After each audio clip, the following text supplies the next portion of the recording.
Етіңіз тез арада жұп-жұмсақ болып піссін десеңіздер, дәл осы лайфхакты қолданып көріңіздер. Қонақ күткенде керек болады, видеоны сақтап алыңыздар. Ең алдымен қазанға майды құйып, етті салып, екі бетін қызартып, қатты отта жақсылап қуырып аламыз. Одан кейін пиязды салып қуырамыз, дәміне қарай тұз, бұрыш дәмдеуіштерін саламыз. Ал енді етіміз жылдам уақытта жұп-жұмсақ болып пісу үшін бірінші көк шайды осылай демдеп аламыз. Қызыл шай емес, көк шайды демдеп, осының суын еттің үстінен құямыз. Енді қазанның қақпағын қиялап жауып, еті жұмсарғанша пісіреміз. Одан кейін картобын саламыз соңында, және де картобы піскенше бұқтырып пісіріп аламыз. Менің осы қазанымды көпшілігі сұрайды. Бұл қазіргі заманауи стильдегі чугунный қазан, өзінен ешқандай улы зат бөлмейді.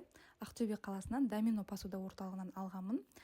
Тағамның жанына осындай хрустящий баклажаны салатын дайындадым.